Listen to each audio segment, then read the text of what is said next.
وَلَقَدْ يَسَّرْنَا الْقُرْآنَ لِلذِّكْرِ فَهَلْ مِن مُّدَّكِرٍ۔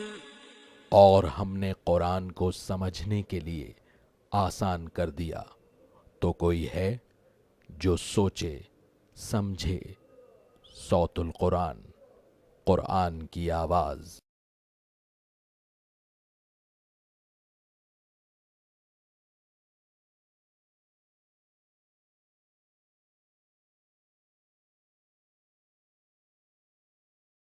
نحمده ونصلي على رسوله الكريم اما بعد فاعوذ بالله من الشيطان الرجيم بسم الله الرحمن الرحيم يا ايها الذين آمنوا بالله ورسوله والكتاب الذي نزل على رسوله والكتاب الذي انزل من قبل ومن يكفر بالله وملائكته وكتبه ورسله واليوم الآخر فقد ضل ضلالا بعيدا صدق الله العظيم۔ سورۃ النساء آیت نمبر 136 سے ہم اپنا مطالعہ شروع کر رہے ہیں۔ اللہ رب العزت نے اس آیت مبارکہ میں حقیقی ایمان کے حوالے سے گفتگو ارشاد فرمائی ہے اور قبول کر لینے والوں سے مطالبہ کیا ہے کہ وہ دل کی گہرائیوں سے ایمان کو قبول کریں، جس کا اظہار پھر انسان کے عمل سے ہوتا ہے۔ فرمایا کہ یا ایھا الذین آمنو، اے وہ لوگوں جو ایمان لائے ہو، آمنوا باللہ ورسولہ، ایمان لاؤ اللہ اور اس کے رسول صلی اللہ علیہ وسلم پر۔ الفاظ پر توجہ فرمائیے، یا ایھا الذین آمنوا، اے وہ لوگوں جو ایمان لائے ہو، آمنوا باللہ ورسولہ، ایمان لاؤ اللہ پر اور اس کے رسول صلی اللہ علیہ وسلم پر۔ عرض کیا جا چکا ہے کہ اس سورہ مبارکہ میں سچے اہل ایمان سے بھی خطاب ہو رہا ہے اور ایمان کے جو جھوٹے دعوے دار تھے یعنی منافقین، ان سے بھی بار بار خطاب ہو رہا ہے۔ تو اللہ تعالیٰ کا مطالبہ صرف یہ نہیں کہ بندہ ایک مرتبہ قبول کر لے کہ وہ اللہ کو اور رسول علیہ الصلاۃ والسلام کو مانتا ہے، بلکہ مطالبہ یہ ہے کہ دل کی گہرائیوں سے ایمان لا۔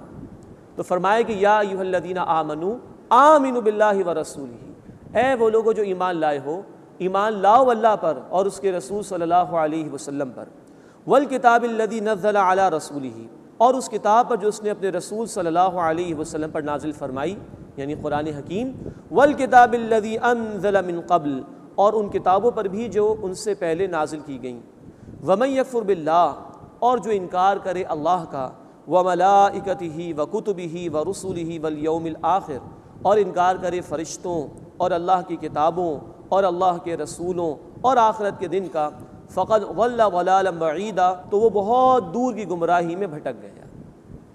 تو یہ وہ آیت مبارکہ جس میں اللہ تعالیٰ نے ماننے والوں سے مطالبہ کیا ہے کہ وہ دل کی گہرائیوں سے ایمان لائیں۔ یہی وہ بات ہے جو ہم ایمان مجمل میں پڑھتے ہیں، آمنت باللہ کما ہوا باسمائہ وصفاتہ وقبلت جمیع احکامہ اقرار باللسان وتصدیق بالقلب۔ میں ایمان لایا اللہ پر، اس کے تمام ناموں، اس کی تمام صفات کے ساتھ، اور میں نے اس کے تمام احکامات کو قبول کیا، زبان سے اقرار کیا اور دل سے تصدیق کی۔ اللہ رب العزت جس ایمان کا ہم سے مطالبہ کرتے ہیں وہ یہ بھی ہے کہ زبان سے قبول کیا جائے، اور اس سے بڑھ کر یہ ہے کہ دل کی گہرائیوں سے ایمان لایا جائے۔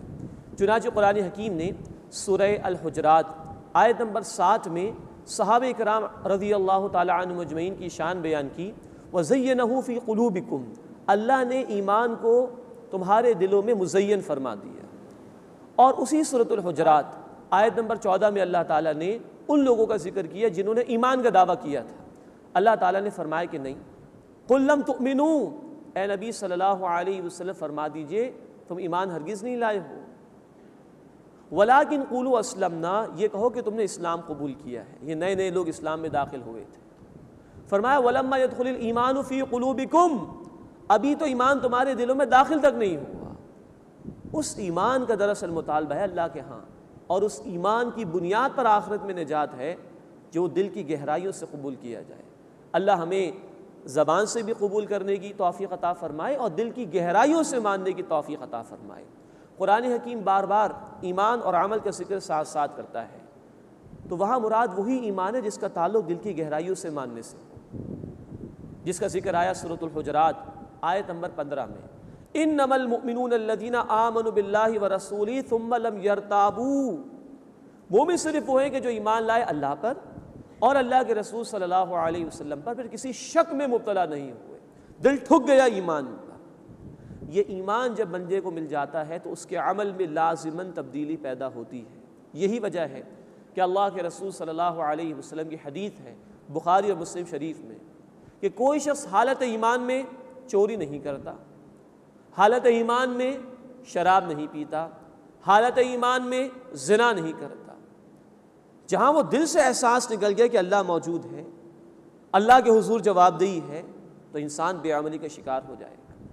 تو اس ایمان کا مطالبہ کیا جا رہا ہے جو دل کی گہرائیوں میں ہو، جس کے نتیجے میں عمل میں تبدیلی پیدا ہوتی ہے۔ آج اس امت کی عظیم اکثریت کی بے عملی کی وجہ یہی ہے کہ یہ حقیقی ایمان آج ہمارے دلوں سے نکل گیا ہے، ورنہ ہو نہیں سکتا کہ دل میں ایمان ہو اور نماز ضائع ہو رہی ہو نہیں سکتا کہ دل میں ایمان ہو اور اللہ کے رسول صلی اللہ علیہ وسلم کی واضح تعلیمات کی نافرمانی ہو رہی ہے، دل میں ایمان ہو اور دنیا پرستی میں لوگ مبتلا ہوں، یہ ہو نہیں سکتا۔ اللہ ہمیں حقیقی ایمان عطا فرمائے اور اس کے ذریعے سے ہمارے اعمال کی اصلاح فرما دے۔ فرمایا کہ یا ایھا الذین آمنوا آمنوا باللہ ورسولہ، اے وہ لوگوں جو ایمان لائے ہو، ایمان لاؤ اللہ پر اور اس کے رسول صلی اللہ علیہ وسلم پر، والکتاب الذی نزل علی رسولہ، اور اس کتاب پر جو اللہ نے اپنے رسول صلی اللہ علیہ وسلم پر نازل فرمائی، والکتاب الذی انزل من قبل، اور ان کتابوں پر بھی جو ان سے پہلے نازل فرمائی، ومن یکفر باللہ، اور جو انکار کرے اللہ کا، وملائکتہ وکتبہ ورسلہ والیوم الآخر، اور انکار کرے اس کے فرشتوں اور اس کی کتابوں اور اس کے رسولوں اور آخرت کے دن کا، فقد ضل ضلالا بعیدا، وہ بہت دور کی گمراہی میں بھٹک گیا۔ اللہ اس گمراہی سے ہماری حفاظت فرمائے اور حقیقی ایمان حاصل کرنے کی توفیق عطا فرمائے۔ یہ بھی نوٹ فرمائے کہ یہ حقیقی ایمان قرآن سے ملتا ہے۔ سورۃ الانفال آیت نمبر 2، سورہ توبہ آیت نمبر 124 کا حاصل یہ ہے کہ اس قرآن کی آیات کے ذریعے سے ایمان ملتا ہے۔ اللہ ہمیں قرآن کو سمجھ کر پڑھنے کی اور ہدایت کی نیت کے ساتھ پڑھنے کی توفیق عطا فرمائے اور اس کے ذریعے سے ہمیں حقیقی ایمان عطا فرمائے۔ اس کے بعد ذکر ہو رہا ہے منافقین کے حوالے سے، اور یہ بات بیان ہو رہی ہے کہ نفاق کوئی ایسی شے نہیں ہے کہ ایک دم انسان میں پیدا ہو جائے، بلکہ جیسے کہ عرض کیا جا چکا ہے کہ منافق بھی اولاً مسلمان ہوتا ہے، وہ سوچ سمجھ کر دین کو قبول کرتا ہے، لیکن جب دین کے تقاضے سامنے آتے ہیں اور خصوصاً جان اور مال لگانے کے تقاضے آتے ہیں، دین اپنی دعوت اور اپنے قیام کی جد و جہد کے لیے مطالبہ کرتا ہے کہ اپنے آپ کو کھپاؤ، اپنے مال کو کھپاؤ، ایسا شخص کردار کی کمزوری کا ثبوت پیش کرتا ہے اور دنیا کی محبت کی وجہ سے وہ دین کے تقاضوں سے پیچھے ہٹنا شروع کرتا ہے، اور یہ کشمکش جاری رہتی ہے، کبھی آگے بڑھتا ہے کبھی پیچھے ہوتا ہے، اور بالآخر وہ گمراہی کی طرف بڑھتا چلا جاتا ہے۔ اس کشمکش کا ذکر یہاں پر بیان ہو رہا ہے۔ ہمیں بھی جائزہ لینا چاہیے۔ آج اللہ کا دین مغلوب ہے، وہ دین جو بڑی شان سے نکلا تھا وطن سے، پردیس میں وہ آج غریب الغربا ہے۔ آج ہمیں اس کے مغلوب ہونے پر کوئی فکر، کوئی کوڑن ہے کہ نہیں؟ اور دین کے تقاضے واضح ہیں۔ اللہ چاہتا ہے کہ اس دین کی دعوت کے لیے لوگ جان اور مال لگائیں، اللہ چاہتا ہے کہ اس دین کے غلبے کی جد و جہد میں اہل ایمان شریک ہوں۔ ہمیں جائزہ لینا چاہیے کہ ہم کہیں دنیا کی محبت میں مبتلا ہو کر نفاق کے راستے کی طرف تو نہیں جا رہے۔ اس کشمکش کو بیان کیا جا رہا ہے۔ فرمایا کہ ان الذین آمنوا، بے شک وہ لوگ جو ایمان لائے، ثم کفروا، پھر انہوں نے کفر کیا، ثم آمنوا، پھر ایمان لے آئے، ثم کفروا، پھر کفر کیا۔ اب یہاں کفر سے مراد وہ کفر نہیں کہ کوئی اللہ کا انکار کرے اور رسول کا انکار کرے اور آخرت کا انکار کرے، یہ منافقین کا بیان ہے، جو قبول کرتے ہیں اس کے بعد عملی طور پر اللہ کے احکامات کا انکار کر دیتے ہیں، دین کے لیے جان و مال کھپانے سے انکار کر دیتے ہیں۔ اس کشمکش کا بیان ہو رہا ہے۔ فرمایا کہ ان الذین آمنوا، بے شک وہ لوگ جو ایمان لائے، ثم کفروا، پھر کفر کی روش اختیار کی، ثم آمنوا، پھر ایمان لے آئے، ثم کفروا، پھر کفر کی روش اختیار کی، ثم ازدادوا کفرا، پھر کفر میں بڑھتے ہی چلے گئے۔ اب طے کر لیا کہ پیچھے ہی ہٹنا ہے۔ لم یکن اللہ لیغفر لہم، اللہ انہیں ہرگز معاف نہیں فرمائے گا، ولا لیہدیہم سبیلا، اور نہ ہی انہیں راستہ دکھائے گا۔ بشر المنافقین بان لہم عذابا علیما، اے نبی صلی اللہ علیہ وسلم منافقین کو خوشخبری دے دیجئے کہ ان کے لیے دردناک عذاب ہے۔ یہ طنز کا انداز ہے۔ دین سے فرار اختیار کرنے والوں کے لیے اگر کوئی گڈ نیوز ہے بھی، اگر کوئی خوشخبری ہے بھی، تو وہ دردناک عذاب کی ہے۔ اللہ اس انجام بس سے ہماری حفاظت فرمائے اور اپنے دین کی محنت کے لیے، جد و جہد کے لیے ہمیں قبول فرمائے۔ اب مزید بیان ہو رہا ہے منافقین کا کردار۔ الذین یتخذون الکافرین اولیاء من دون المؤمنین، وہ لوگ کہ جو اہل ایمان کو چھوڑ کر کافروں کو دوست بناتے ہیں۔ یہ ہے نفاق کا کردار، یہ ہے منافق کا کردار۔ ایبتغون عندہم العزہ، کیا وہ ان لوگوں کے پاس عزت تلاش کرتے ہیں؟ فإن العزة للہ جمیعا، تو بے شک عزت تمام کے تمام اللہ کے لیے ہے۔ یہ ہے منافقانہ کردار کہ اپنی جان بچانے کے لیے، دنیا کے حصول کے لیے، دنیا کی عارضی دولت کمانے کے لیے غیروں کے پاس جاتے ہیں، ایمان والوں کو چھوڑ کر اللہ کے باغیوں سے دوستیاں اختیار کرتے ہیں اور سمجھتے ہیں کہ وہاں سے ہمیں عزت مل جائے گی، ان کافروں سے ہمارے تعلقات رہیں گے تو ہماری قیادت بھی مضبوط رہے گی، ہمیں روب و دبدبہ بھی حاصل رہے گا، کوئی ہمارا بال بیکا نہیں کر سکے گا، ہماری کرسی مضبوط رہے گی۔ اللہ فرما رہے ہیں کہ فإن العزة للہ جمیعا، عزت تمام کی تمام اللہ کے لیے ہے۔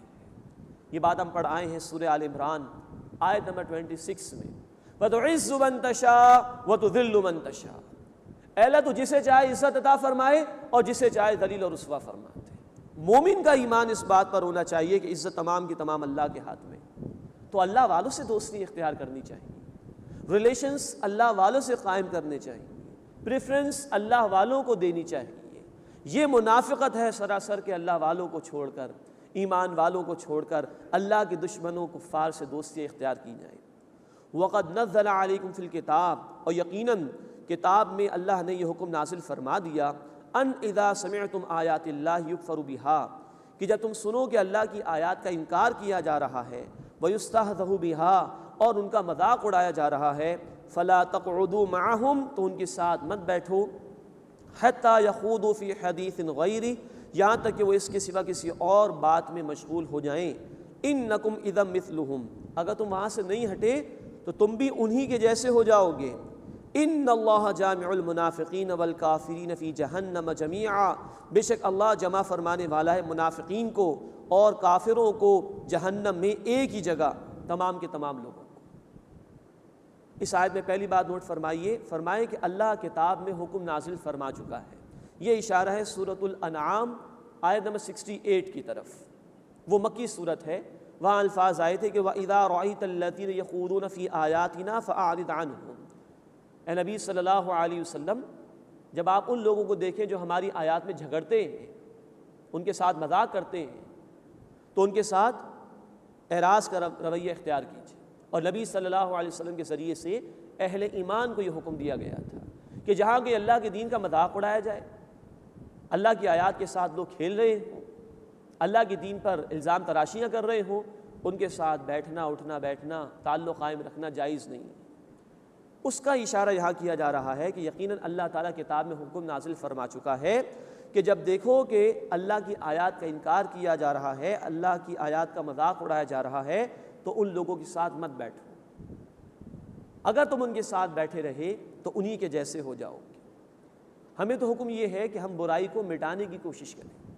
مسلم شریف کی روایت ہے، اللہ کے رسول صلی اللہ علیہ وسلم نے فرمایا، من رأى منکم منکرا فلیغیرہ بیدہ، جو کوئی بھی تم میں سے منکر کو برائی کو دیکھے اسے چاہیے کہ اپنے ہاتھ سے اس کو بدل دے۔ دل میں اللہ کی محبت ہو تو بندہ اللہ کی نافرمانی کو برداشت نہیں کر سکتا، تو بدل دے اپنے ہاتھ سے۔ فَإِن لَمْ يَسْتَطِعْ فَبِلِسَانِهِ، اگر بدلنے کی قوت نہیں تو اپنی زبان سے روکنے کی اور منع کرنے کی کوشش کرے۔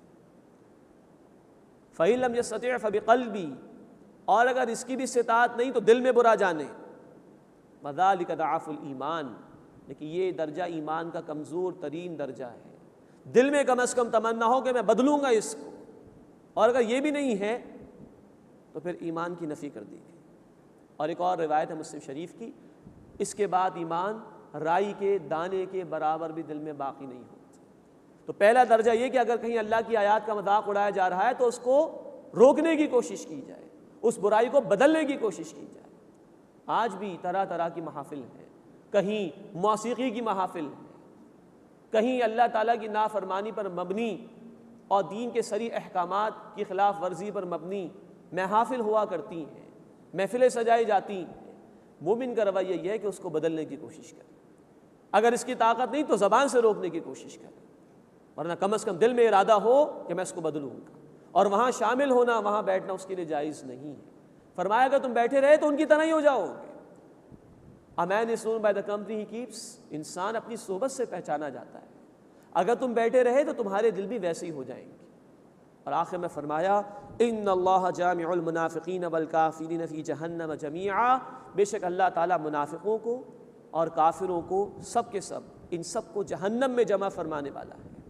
انجام کے اعتبار سے کافر اور منافق دونوں بالکل برابر ہیں آخرت کے اندر۔ ہاں دنیا میں منافق قانونی طور پر مسلمان تھے، نمازیں بھی ادا کرتے تھے، ان کا یہ قبول کر لیا گیا تھا، they were legally Muslims، لیکن اصلاً فرمائے کہ منافق اور کافر جہنم میں برابر ہوں گے۔ اللہ اس روش سے ہماری حفاظت فرمائے، ہمیں خود بھی گناہوں سے بچنے کی توفیق عطا فرمائے، اور گناہوں کو مٹانے کی اور برائیوں کو ختم کرنے کی توفیق عطا فرمائے۔ فرمائے کہ ان اللہ جامع المنافقین والکافرین فی جہنم جمیعا، بے شک اللہ جمع فرمانے والا ہے منافقین اور کفار کو جہنم میں، تمام کے تمام لوگوں کو۔ الذین یتربصون بکم، وہ منافق کے جو تمہارے انتظار میں رہتے ہیں۔ فإن کان لکم فتح من اللہ، بس اگر اے مسلمانوں تمہیں اللہ کی طرف سے فتح ہو جائے، قالوا الم نکن معکم، تو کہتے ہیں کہ ہم تمہارے ساتھ نہیں تھے۔ اب یہ ان کا دو رخا پن بیان ہو رہا ہے۔ وإن کان للکافرین نصیب، اور اگر کافروں کے لیے حصہ ہو، کفار کو فتح ہو جائے وقتی طور پر، قالوا تو کہتے ہیں الم نستحوذ علیکم، کیا ہم تم پر غالب نہیں آ گئے تھے، کفار کو کہتے تھے، ونمنعکم من المؤمنین، اور ہم نے تمہیں مومنوں سے بچا نہیں لیا۔ یہ ہے دو رخا پن منافق کا، مسلمانوں کو فتح ہو تو ان کے پاس جا رہے ہیں، اور کفار کو بھی اپنی دوستیوں کا بھرم دے رہے ہیں کہ ہم تو تمہارے ساتھ ہیں، ہم غالب آ گئے تھے، دیکھو مسلمانوں کے ساتھ، ہم نے تمہیں ایمان والوں سے بچا لیا۔ فاللہ یحکم بینکم یوم القیامہ، بس اللہ تمہارے درمیان فیصلہ فرمائے گا قیامت کے دن۔ ولن یجعل اللہ للکافرین علی المؤمنین سبیلا، اور اللہ تعالیٰ کفار کو ایمان لانے والوں کے مقابلے میں ہرگز غلبہ عطا نہیں فرمائے گا۔ اس کو دو اعتبارات سے سمجھنے کی ضرورت ہے۔ جہاں تک تو دلائل کی بات ہے، اسلام برحق دین ہے، اور جتنے بھی باطل مذاہب ہیں وہ کبھی بھی اس کا مقابلہ نہیں کر سکتے۔ تو دلیل و برہان کے میدان میں اسلام ہمیشہ سے غالب ہے، کوئی اس کا مقابلہ نہیں کر سکتا۔ اس اعتبار سے اہل ایمان ہمیشہ اوپر رہیں گے۔ دوسرا مفہوم اس کا یہ ہے کہ اگر ایمان والے اپنے ایمان کا ثبوت پیش کریں اور ایمان کے تقاضوں پر عمل کریں تو ہمیشہ غالب رہیں گے۔ اللہ تعالیٰ فرماتے سورہ آل عمران آیت نمبر 139 میں، وَأَنْتُمُ الْأَعْلَوْنَ إِن كُنتُم مُؤْمِنِينَ، مسلمانوں تم ہی غالب رہو گے اگر تم ایمان لانے والے ہو۔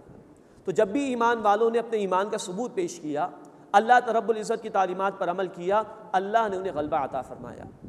لیکن جب بھی ایمان والے ایمان کے تقاضوں سے دور ہو جائیں گے، اللہ کے دین کے تقاضوں کو چھوڑ دیں گے، تو وہ ذلت اور رسوائی میں مبتلا ہوں گے۔ پھر ممکن ہے کہ عارضی طور پر کفار کا ان پر غلبہ ہو جائے، لیکن بالآخر اہل ایمان ہی کے لیے فتح ہے۔ لیکن شرط لازم یہ کہ ایمان لانے والے ایمان کے تقاضوں پر عمل کریں۔ آج ہماری ذلت اور رسوائی کی بنیادی وجہ یہ ہے کہ آج ہم اللہ کی نافرمانی پر اتر آئے ہیں، اللہ کی کتاب کو ہم نے فراموش کر دیا ہے، اللہ کے دین کی جد و جہد کو ہم نے فراموش کر دیا ہے۔ آج اگر اللہ کے دین کی جد و جہد پر ہم آ جائیں تو اللہ کے وعدے ہیں، سورہ محمد صلی اللہ علیہ وسلم آیت نمبر 7 اور سورہ الحج آیت نمبر 40 میں، کہ اگر تم اللہ کی مدد کرو گے، یعنی اس کے دین کی مدد کرو گے، اللہ تمہاری مدد فرمائے گا۔ وَلَن يَجْعَلَ اللَّهُ لِلْكَافِرِينَ عَلَى الْمُؤْمِنِينَ سَبِيلًا، اور اللہ تعالیٰ ہرگز کفار کو اہل ایمان کے مقابلے میں غلبہ نہیں عطا فرمائے گا۔ ان المنافقین یخادعون اللہ وہو خادعهم، بے شک منافقین اللہ کو دھوکہ دینے کی کوشش کرتے ہیں اور اللہ انہیں ان کے دھوکے کا جواب دیتا ہے۔ مراد یہ کہ یہ مسلمانوں کے پاس جاتے ہیں، اپنے ایمان کے دعوے کرتے ہیں، کفار کے پاس جاتے ہیں، اپنی دوستیوں کا اظہار ان سے کرتے ہیں، تو گویا اپنی دانش سے سمجھ رہے ہیں کہ بہت اچھے جا رہے ہیں۔ فرمایا کہ وَهُوَ خَادِعُهُمْ، اللہ انہیں ان کے دھوکے کا جواب دے گا۔ دنیا بھی ہاتھ سے جائے گی اہل ایمان کو غلبہ ہو جائے گا، کفار مٹا دیے جائیں گے، اور آخرت بھی ہاتھ سے جائے گی، کیونکہ یہ ایمان کے جھوٹے دعوے کر رہے ہیں اور ایمان کے تقاضوں پر عمل نہیں کر رہے۔ وَإِذَا قَامُوا إِلَى الصَّلَاةِ قَامُوا كُسَالَىٰ، اور جب وہ نماز کے لیے کھڑے ہوتے ہیں تو سستی کرتے ہوئے، يُرَاءُونَ النَّاسَ، اور وہ بھی لوگوں کو دکھانے کے لیے، اس لیے کہ نبی صلی اللہ علیہ وسلم کی جماعت میں شامل رہنے کے لیے دین کے بنیادی ظاہری تقاضوں پر عمل کرنا تو ضروری تھا۔ اس کا اولین ظاہری مظہر وہ نماز تھی۔ ہر چند گھنٹوں میں امتحان ہو جاتا ہے کہ کون شخص مومن ہے، کون شخص نہیں ہے۔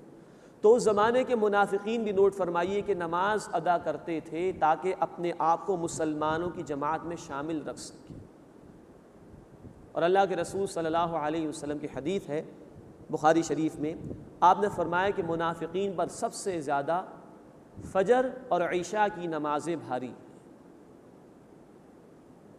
نوٹ فرمائیے، اس زمانے کا منافق اپنے آپ کو کم از کم مسلمان شمار کرانے کے لیے 5 وقت کی نماز جماعت سے ادا کرتا تھا۔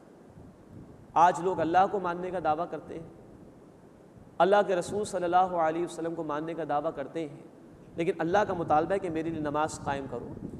اللہ کے رسول صلی اللہ علیہ وسلم کی آنکھوں کی ٹھنڈک ہے نماز، لیکن لوگ نماز ادا نہیں کرتے۔ اللہ ہمیں 5 وقت کی نماز پابندی کے ساتھ ادا کرنے کی توفیق عطا فرمائے۔ یہ نفاق کی علامت ہے کہ انسان نماز میں سستی کر رہا ہو اور اس کو ترک کر رہا ہو۔ فرمایا کہ وَإِذَا قَامُوا إِلَى الصَّلَاةِ قَامُوا كُسَالَىٰ، اور جب وہ نماز کے لیے کھڑے ہوتے ہیں تو سستی کے ساتھ، يُرَاءُونَ النَّاسَ، لوگوں کو دکھانے کے لیے، وَلَا يَذْكُرُونَ اللَّهَ إِلَّا قَلِيلًا، اور اللہ کا ذکر نہیں کرتے مگر بہت ہی کم۔ مُذَبْذَبِينَ بَيْنَ ذَلِكَ، اس کے درمیان وہ لٹکے ہوئے ہیں، لا الہ ہؤلاء ولا الہ ہؤلاء، نہ ان کی طرف ہے نہ ان کی طرف ہے۔ مسلمانوں کے ساتھ بھی تعلقات قائم رکھنے پر مجبور ہیں اور کفار کے ساتھ تعلقات قائم رکھنے پر بھی مجبور ہیں، اس لیے کہ ان کو دنیا عزیز ہے، لیکن بیچ میں لٹکے ہوئے ہیں۔ پورے طور پر کافر بھی نہیں بن رہے کہ چلو دنیا ہی ہاتھ آ جائے جیسے دیگر کافروں کو مل رہی ہے، اور پورے طور پر مومن بھی نہیں بن رہے کہ دنیا کی عارضی تکلیفیں برداشت کر لیں اور ہمیشہ کی جنت کما لیں اللہ رب العزت کی۔ تو فرمائے کہ لا الہ ہؤلاء ولا الہ ہؤلاء، نہ ان کی طرف ہے نہ ان کی طرف ہے، ان کا کوئی کردار نہیں ہے، ان کی کوئی فرم پوزیشن نہیں ہے۔ وَمَن يُضْلِلِ اللَّهُ فَلَن تَجِدَ لَهُ سَبِيلًا، اور جس کو اللہ تعالیٰ گمراہ فرما دے تو تم اس کے لیے کوئی بھی راستہ نہیں پاؤ گے۔ یا ایھا الذین آمنوا، اے وہ لوگوں جو ایمان لائے ہو، لا تتخذوا الکافرین اولیاء من دون المؤمنین، کافروں کو دوست نہ بناؤ اہل ایمان کو چھوڑ کر۔ اتریدون ان تجعلوا للہ علیکم سلطانا مبینا، کیا تم چاہتے ہو کہ اپنے اوپر اللہ کا صریح الزام لے لو؟ یہ بہت بڑا جرم ہے کہ ایمان والوں کو چھوڑ کر کوئی ایمان والا کفار سے دوستیاں اختیار کرے۔ یہاں ایک اور بات نوٹ فرمائیے، یہ منافقانہ روش ہے کہ اہل ایمان کو چھوڑ کر کافروں سے دوستیاں اختیار کی جائیں، لیکن خطاب کے الفاظ ہیں یا ایھا الذین آمنوا، اے وہ لوگوں جو ایمان لائے ہو۔ اس کی وجہ یہ، جیسے کہ عرض کیا گیا، کہ منافق بھی قانونی طور پر مسلمان ہوتا تھا، ان کے جنازے بھی پڑھے گئے ہیں، لیکن حقیقت کے اعتبار سے وہ کافروں کے برابر ہے۔ اور آگے چل کر ہم پڑھیں گے ابھی آیت نمبر 145 میں کہ یہ تو جہنم کے نچلے ترین گڑھے میں ہوں گے منافقین۔ اس کا احساس ہمیں رہنا چاہیے۔ یہ لوگ بھی اولاً مسلمان تھے، پھر گئے ہیں نفاق کی طرف۔ اللہ ہمیں اس روش سے محفوظ فرمائے اور حقیقی ایمان اختیار کر کے اس کے تقاضوں پر عمل کی توفیق عطا فرمائے۔ تو یہ ہے نفاق کی علامت کہ ایمان لانے والوں کو چھوڑ کر کافروں سے دوستیاں اختیار کی جائیں، ان سے ریلیشنز قائم کیے جائیں، ان سے اپنی پلاننگ کے لیے مشورے کیے جائیں، ان سے اپنی انٹیلیجنس انفارمیشن شیئر کی جائے، ان سے دلی دوستیاں اختیار کی جائیں، اپنے منصوبے ان کے حوالے کر دیے جائیں۔ یہ رویہ اگر اختیار کیا جا رہا ہے ایمان والوں کو چھوڑ کر تو یہ ہے سراسر نفاق۔ فرمائے کہ یا ایھا الذین آمنوا، اے وہ لوگوں جو ایمان لائے ہو، لا تتخذوا الکافرین اولیاء من دون المؤمنین، کافروں کو دوست نہ بناؤ ایمان لانے والوں کو چھوڑ کر۔ اتریدون ان تجعلوا للہ علیکم سلطانا مبینا، کیا تم چاہتے ہو کہ اپنے اوپر اللہ کا صریح الزام لے لو؟ یہ ایک روش ہی تمہیں اللہ کے عذاب کا مستحق بنانے کے لیے کافی ہے۔ اب اگلی آیت بڑی سخت آیت ہے قرآن حکیم میں اور منافقین کے انجام کے حوالے سے۔ ان المنافقین فی الدرک الاسفل من النار، بے شک منافق جہنم کے نچلے ترین درجے میں ہوں گے۔ وَلَن تَجِدَ لَهُمْ نَصِيرًا، اور اے نبی صلی اللہ علیہ وسلم آپ ان کے لیے کوئی بھی مددگار نہیں پائیں گے۔ اللہ اس انجام بد سے ہماری حفاظت فرمائے اور نفاق سے بچنے کی توفیق عطا فرمائے۔ إِلَّا الَّذِينَ تَابُوا وَأَصْلَحُوا، سوائے ان کے جنہوں نے توبہ کر لی اور اپنی اصلاح کر لی، وَاعْتَصَمُوا بِاللَّهِ، اور اللہ کو مضبوطی سے تھام لیا۔ اللہ کو تھامنے سے مراد سورہ آل عمران آیت نمبر 103 کی روشنی میں ہم نے سمجھا اللہ کی رسی یعنی قرآن کو تھامنا۔ وَأَخْلَصُوا دِينَهُمْ لِلَّهِ، اور اپنا دین خالص کر لیا اللہ کے لیے۔ فَأُولَٰئِكَ مَعَ الْمُؤْمِنِينَ، تو یہ لوگ اہل ایمان کے ساتھ ہوں گے۔ یعنی توبہ کا دروازہ کھلا ہے۔ سورہ نساء کا مطالعہ کریں، 4 ہجری میں اس کا نزول ہے۔ نفیر عام کا معاملہ ہوا غزوہ تبوک کے موقع پر، جس کا ذکر سورہ التوبہ میں آئے گا۔ اس وقت پہ دروازے بند کر دیے گئے تھے ان پر توبہ کے، لیکن ابھی ڈھیل ہے، ابھی مہلت ہے۔ تو فرمائیں کہ جس نے توبہ کر لی اور اپنی اصلاح کر لی، اللہ کو یعنی قرآن کو تھام لیا اور اپنا دین اللہ کے لیے خالص کر لیا، فَأُولَٰئِكَ مَعَ الْمُؤْمِنِينَ، تو ایسے لوگ ایمان لانے والوں کے ساتھ ہوں گے۔ وَسَوْفَ يُؤْتِ اللَّهُ الْمُؤْمِنِينَ أَجْرًا عَظِيمًا، اور اللہ جلد ایمان لانے والوں کو بڑا ثواب عطا فرمائے گا۔ اس کے بعد کی آیت میں بڑا پیارا انداز ہے اللہ تعالیٰ کا، بڑا اپیلنگ انداز ہے۔ مَا يَفْعَلُ اللَّهُ بِعَذَابِكُمْ، اللہ تمہیں عذاب دے کر کیا کرے گا؟ ان شکرتم وآمنتم، اگر تم شکر ادا کرتے رہو اور ایمان لاؤ۔ وکان اللہ شاکرا علیما، اور اللہ قدردانی فرمانے والا ہے، خوب علم رکھنے والا ہے۔ تم اللہ کا ماسٹر پیس ہو کریشن کے اعتبار سے، اس کی تخلیق کا نقطہ عروج ہو، اس نے اپنے ہاتھوں سے تمہیں پیدا کیا ہے۔ سورہ صاد میں اس کا ذکر ہے۔ وہ تمہیں عذاب دے کر کیا کرے گا؟ لیکن شرط کیا ہے؟ اس کی رحمت چاہتے ہو تو رحمان ہے، رحیم ہے، شکر گزاری کرو اس کی۔ الحمدللہ رب العالمین، سورۃ الفاتحہ میں ہم کیا پڑھتے ہیں؟ تمام شکر تعریف اللہ کے لیے ہے۔ ہم کچھ بھی ہیں اللہ کے فضل سے ہیں، ہمارے پاس کچھ بھی ہے اللہ کے فضل سے ہے۔ اس کا احسان مانو، اس کا شکر ادا کرو، اپنے آپ کو جھکا دو اس کے سامنے اور اسی پر ایمان رکھو، تو وہ قدردانی فرمانے والا ہے۔ جو محنت کرو گے اللہ عظیم بدلہ اس کا تمہیں عطا فرمائے گا۔ فرمائے کہ ما یفعل اللہ بعذابکم ان شکرتم وآمنتم، اللہ تمہیں عذاب دے کر کیا کرے گا اگر تم شکر ادا کرو اور ایمان لاؤ۔ وکان اللہ شاکرا علیما، اور اللہ قدردانی فرمانے والا، خوب علم رکھنے والا ہے۔ لا يحب اللہ الجہر بالسوء من القول الا من ظلم، اللہ کسی بری بات کا بلند آواز سے ظاہر کرنا پسند نہیں فرماتا مگر یہ کہ جس پر ظلم کیا گیا ہو۔ وکان اللہ سمیعا علیما، اور اللہ خوب سننے والا، علم رکھنے والا ہے۔ اب پس منظر یہ کہ منافقین کی طرف سے اہل ایمان کو تکالیف پہنچ رہی ہیں، یہود کی طرف سے ایذائیں پہنچائی جا رہی ہیں رسول کریم صلی اللہ علیہ وسلم کو، صحابہ کرام کو بھی۔ تو ایسے میں کہا جا رہا ہے کہ معافی کی روش اختیار کرنی چاہیے، جس کا بیان آگے بھی آ رہا ہے اگلی آیت میں۔ تو تکلیف اگر کسی کو پہنچ جائے تو برائی کا بیان کرنا پسندیدہ نہیں ہے، سوائے اس کے کہ جس کے ساتھ ظلم کیا گیا ہو۔ کوئی مظلوم ہے، اس کا حق مارا گیا تو اپنا مقدمہ دائر کر سکتا ہے۔ کوئی مظلوم ہے جس پر ظلم کیا گیا، اس کی داد رسی کرنا لوگوں کا بھی فرض ہے، اور اس کے لیے بھی اجازت ہے کہ وہ اپنے حق کا مطالبہ کر سکتا ہے، اور اپنی اس مظلومی کی کیفیت کو کسی صحیح اتھارٹی کے سامنے بیان بھی کر سکتا ہے۔ تو فرمایا کہ کسی بری بات کا بلند آواز سے ظاہر کرنا اللہ اس کو پسند نہیں فرماتا، سوائے وہ کہ جس پر ظلم کیا گیا۔ اب دیکھیں، اسلام ایک ایسا معاشرہ قائم کرنا چاہتا ہے جہاں کسی کی توہین نہ کی جائے، جہاں کسی کی عزت پر حملے نہ کیے جائیں، جہاں لوگ درگزر کا معاملہ اختیار کرنے والے ہوں، جہاں لوگ معاف کر دینے کی روش اختیار کرنے والے ہوں۔ چنانچہ اللہ کے رسول صلی اللہ علیہ وسلم نے فرمایا، مسلم شریف کی روایت ہے کہ معاف کرنے سے اللہ تعالیٰ عزت میں اضافہ فرماتا ہے، اور بخاری شریف کی حدیث ہے، اللہ کے رسول صلی اللہ علیہ وسلم نے فرمایا، تم لوگوں کے گناہوں پر، ان کی غلطیوں پر پردہ ڈالو، اللہ تمہارے گناہوں اور غلطیوں پر پردہ ڈال دے گا۔ تو پسندیدہ روش معاف کر دینے کی ہے، دوسروں کی غلطیوں پر پردہ ڈال دینے کی ہے۔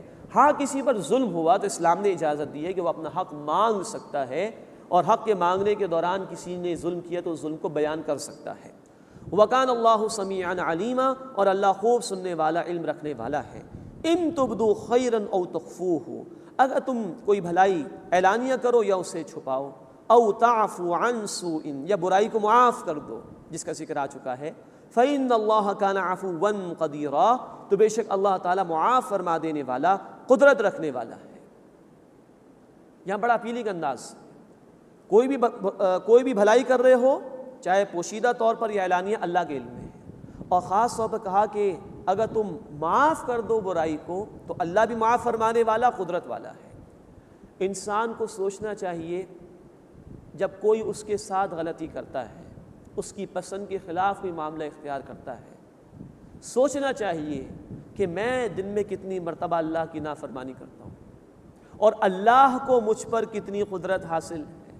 وہ بھی تو معاف کرتا ہے نا، تم بھی بندوں کو معاف کر دیا کرو، یہ اللہ کو پسند ہے۔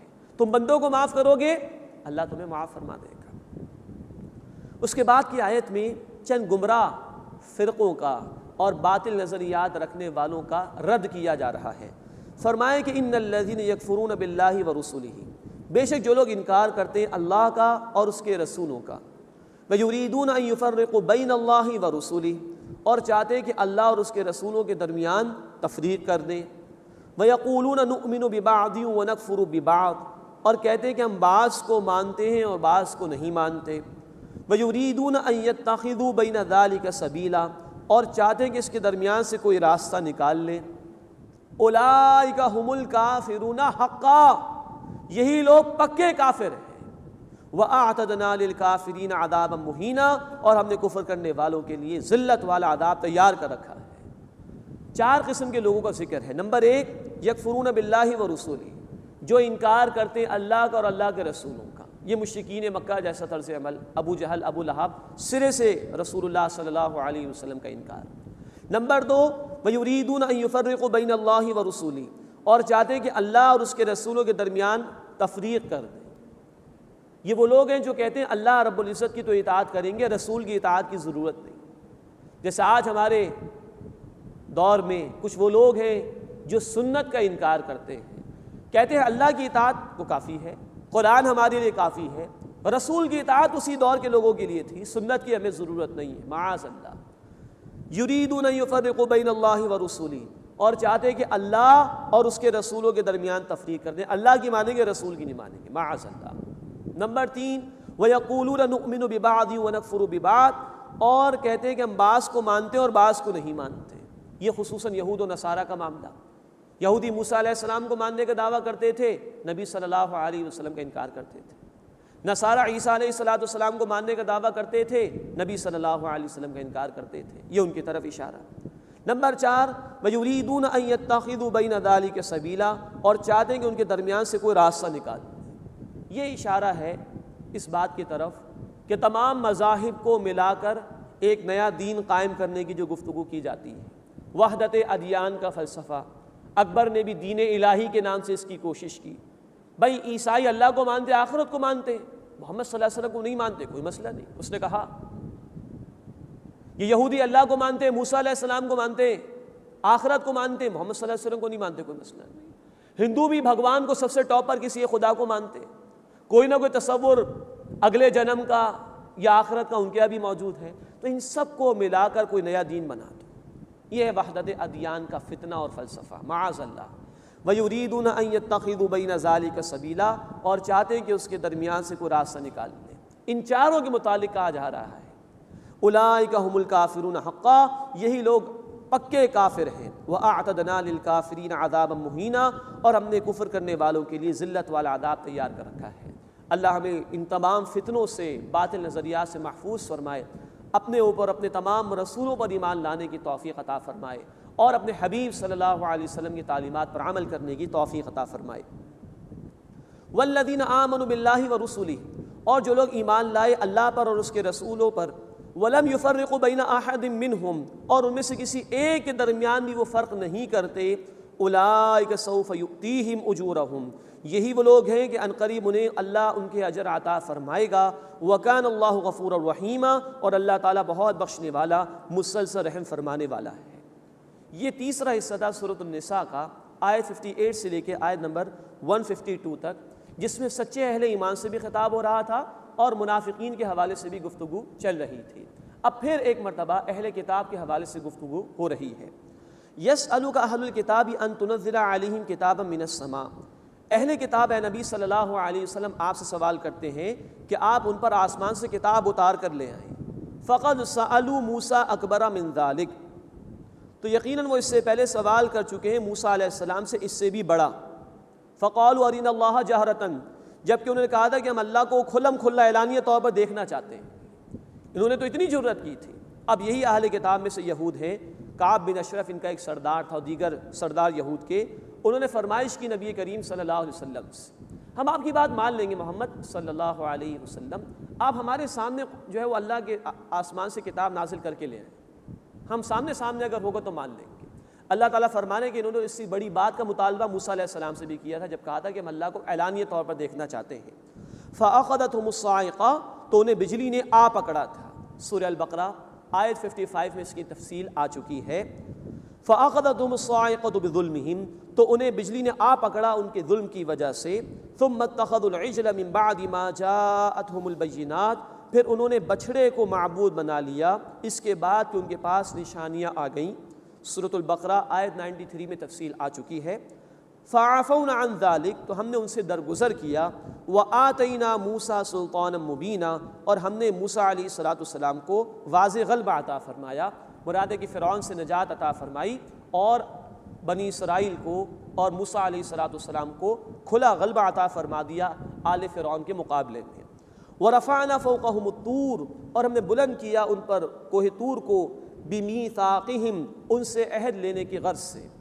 وقلنا لهم ادخلوا الباب سجدا. اور ہم نے ان سے کہا کہ دروازے میں داخل ہونا جھکتے ہوئے. یہ تمام تفصیل سورۃ البقرہ میں ہم پڑھ چکے ہیں. وقلنا لهم لا تعدوا في السبت. اور ہم نے ان سے کہا کہ ہفتے کے دن کے بارے میں زیادتی نہ کرنا. ہفتے والوں کے حوالے سے واقعہ تفصیل سے آئے گا انشاءاللہ سورۃ الاعراف رکوع نمبر 21 میں. وَأَخَذْنَا مِنْهُمْ مِيثَاقًا غَلِيظًا. اور ہم نے ان سے مضبوط عہد لیا. اب یہ سب اللہ نے وعدے ان سے لیے, اپنی کتاب اور شریعت ان کو عطا فرمائی, لیکن انہوں نے نافرمانی کی روش اختیار کی تو اللہ نے ان پر لعنت کا معاملہ فرمایا. اب اس کا ذکر آ رہا ہے. فَبِمَا نَقْضِهِمْ مِيثَاقَهُمْ. پس ہم نے ان پر لعنت کی ان کے عہد کے توڑ دینے کی وجہ سے. وَكُفْرِهِمْ بِآيَاتِ اللَّهِ وَقَتْلِهِمُ الْأَنْبِيَاءَ بِغَيْرِ حَقٍ. اور ان کے اللہ کے آیات کے انکار کرنے کی وجہ سے اور ان کے انبیاء کو ناحق قتل کر دینے کی وجہ سے. وَقَوْلِهِمْ قُلُوبُنَا غُلْفٌ. اور ان کے اس قول کی وجہ سے کہ انہوں نے کہا کہ ہمارے دل تو پردے میں ہیں. مسلمانوں تم لاکھ اب حق سنا لو, ہمارے دل تو بڑے محفوظ ہیں, ہم پر کوئی اثر نہیں ہوگا. بل طبع اللہ علیہا بکفرہم. بلکہ اللہ نے ان پر ان کے کفر کی وجہ سے مہر فرما دی. فلا یؤمنون الا قلیلا. تو وہ ایمان نہیں لاتے مگر بہت ہی کم. مزید فرمایا کہ اور ان پر لعنت فرمائی. وبکفرہم وقولہم علی مریم بہتانا عظیما. اور ہم نے ان پر لعنت کی ان کے کفر کی وجہ سے اور مریم سلام علیہا پر بڑا بہتان لگانے کی وجہ سے. اس کا ذکر ہم تفصیل سے انشاءاللہ پڑھیں گے سورہ مریم آیت نمبر 29 اور 13 میں.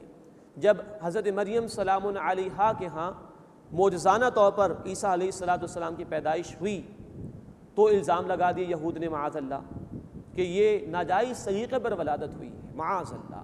اللہ نے حضرت مریم سلام علیہا کی پاک دامنی کا اعلان یوں کیا کہ حضرت مریم سلام علیہا نے اشارہ کیا حضرت عیسیٰ علیہ السلام کی طرف. اشارت الی. اور سورہ مریم آیت نمبر 30 میں الفاظ ہیں عیسیٰ علیہ السلام ماں کی گود میں پکار اٹھے انی عبداللہ.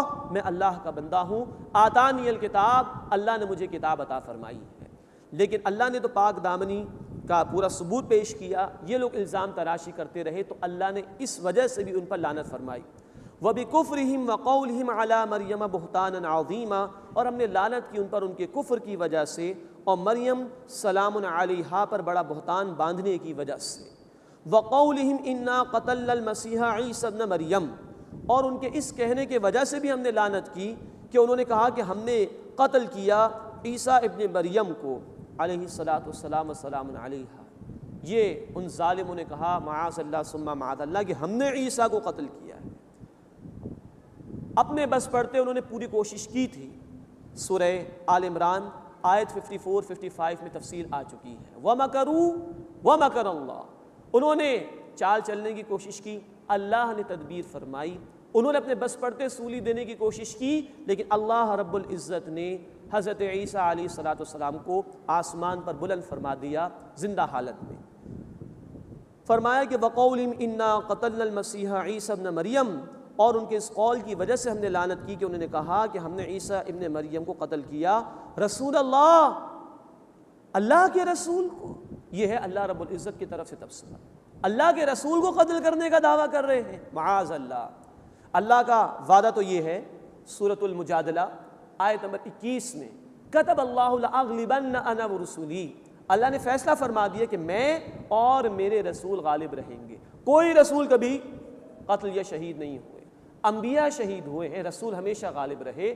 قومیں مٹائی گئیں، نوح علیہ السلام، لوط علیہ السلام، شعیب علیہ السلام، ہود علیہ السلام، صالح علیہ السلام، ان کی قومیں مٹا دی گئیں، رسولوں کو بچا لیا گیا۔ وما قتلوہ وما صلبوہ، اور انہوں نے عیسیٰ علیہ السلام کو قتل نہیں کیا اور نہ ہی انہیں سولی دی، ولیکن شبہ لہم، بلکہ ان کے لیے ان جیسی صورت بنا دی گئی، شبہ میں پڑ گئے وہ لوگ۔ وَإِنَّ الَّذِينَ اخْتَلَفُوا فِيهِ لَفِي شَكٍّ مِّنْهُ، اور بے شک جو لوگ اس بارے میں اختلاف کرتے ہیں وہ اس بارے میں شک ہی میں مبتلا ہیں۔ یہ اشارہ اہل کتاب کی طرف ہے۔ ہوا یہ کہ یہود نے جو بھی وقت کا گورنر تھا رومی حکومت کے تحت، اس کے کان بھرے عیسیٰ علیہ السلام کے خلاف، اور ان کے خلاف مقدمہ دائر کیا کہ یہ جادو سکھاتے ہیں، یہ مرتد ہو گئے معاذ اللہ، اور ہماری شریعت میں مرتد کی سزا قتل ہے تو ان کو قتل کیا جانا چاہیے معاذ اللہ، اور اپنے بس پڑتے اس گورنر کے کان بھرنے کے بعد سولی دلوانے کا اہتمام کیا۔ حواریین میں سے ایک حواری تھا، اس نے مخبری کر دی اور عیسیٰ علیہ السلام کی طرف ان لوگوں نے بڑھنے کا ارادہ کیا۔ گاسپل آف برناباس جو اس دور میں منظر عام پر آ چکی ہے، جو بین رہی ہے عرصہ دراز تک عیسائی دنیا میں، کیونکہ اس میں حقیقتیں بیان ہوئی ہیں، خالص توحید کا بیان ہے، اس لیے وہ بین رہی، تو گاسپل آف برناباس میں اس واقعے کی طرف اشارہ ہے، باقی قرآن اور حدیث میں اس واقعے کی تفصیل نہیں ملتی۔ تو جس حواری نے مخبری کی تھی اسی کو سولی دے دی گئی، اور اللہ تعالیٰ نے عیسیٰ علیہ السلام کو آسمان پر زندہ حالت میں بلند کر لیا، اس کا چہرہ عیسیٰ علیہ السلام جیسا کر دیا گیا، تو اولا کی شبہ لہم، صورت ان کی جیسی کر دی گئی۔ اب وہ جب دیکھ رہے ہیں صورت عیسیٰ علیہ السلام جیسی ہے لیکن دھڑ سمجھ میں نہیں آ رہا کس کا ہے۔ اچھا اگر یہ عیسیٰ ہے معاذ اللہ تو وہ حواری کہاں چلا گیا، اور اگر یہ حواری ہے تو عیسیٰ علیہ السلام کہاں چلے گئے؟ فرمایا کہ وَإِنَّ الَّذِينَ اخْتَلَفُوا فِيهِ لَفِي شَكٍّ مِّنْهُ، اور بے شک جو لوگ اس بارے میں اختلاف کرتے ہیں وہ اختلاف ہی میں پڑے ہوئے ہیں، وہ شک ہی میں مبتلا ہیں، ان کو آج تک سمجھ میں نہیں آ رہا کہ ہوا کیا۔ قرآن بتاتا ہے کہ اللہ نے اپنی طرف ان کو بلند کر لیا، اگلی آیت میں اس کی طرف اشارہ ہو رہا ہے۔ مَا لَهُمْ بِهِ مِنْ عِلْمٍ إِلَّا اتِّبَاعَ الظَّنِّ، وہ پیروی نہیں کرتے علم میں سے کسی چیز کی سوائے ظن اور گمان کے، کچھ تخمینے ان کے، کچھ ایسٹیمیٹ سے، حقیقت ان کے پاس نہیں۔ وَمَا قَتَلُوهُ يَقِينًا، اور انہوں نے یقیناً انہیں قتل نہیں کیا۔ بل رفعہ اللہ الیہ، بلکہ اللہ نے انہیں یعنی عیسیٰ علیہ السلام کو اپنی طرف بلند کر لیا۔ وَكَانَ اللَّهُ عَزِيزًا حَكِيمًا، اور اللہ زبردست ہے، حکمت والا ہے۔ اللہ نے بلند کر لیا اور قیامت سے پہلے وہ دوبارہ تشریف لائیں گے۔ چنانچہ آیت نمبر 158 میں رفع مسیح یعنی عیسیٰ علیہ السلام کے آسمانوں کی طرف بلند کیے جانے کا ذکر تھا، اب اگلی آیت میں نزول مسیح عیسیٰ علیہ السلام کے دنیا میں دوبارہ تشریف لانے کی طرف اشارہ ہے۔ فرمایا وَإِن مِّنْ أَهْلِ الْكِتَابِ، اور اہل کتاب میں سے کوئی بھی نہیں بچے گا، إِلَّا لَيُؤْمِنَنَّ بِهِ قَبْلَ مَوْتِهِ، مگر یہ کہ ان کی موت سے پہلے ضرور ایمان لے آئے گا۔ وَيَوْمَ الْقِيَامَةِ يَكُونُ عَلَيْهِمْ شَهِيدًا، اور قیامت کے دن وہ یعنی عیسیٰ علیہ السلام ان پر گواہ ہوں گے۔ اس کے متعلق مفسرین کی اکثریت کی رائے یہی ہے کہ یہاں مراد یہ ہے کہ عیسیٰ علیہ السلام قیامت سے پہلے دوبارہ دنیا میں تشریف لائیں گے، جیسا کہ صحیح احادیث میں ذکر موجود ہے۔ اور جب عیسیٰ علیہ السلام تشریف لائیں گے زمین پر، اس وقت اہل کتاب میں سے جتنے بھی عیسائی ہوں گے وہ اسلام میں داخل ہو جائیں گے۔ تو یوں عیسیٰ علیہ السلام کی موت سے پہلے یعنی جب وہ دوبارہ دنیا میں تشریف لائیں گے، 33 برس کے تھے تو تشریف لے گئے تھے آسمان پر، دوبارہ زمین پر تشریف لائیں گے، بھرپور زندگی بسر کریں گے، پھر طبعی طور پر ان کی موت واقع ہوگی۔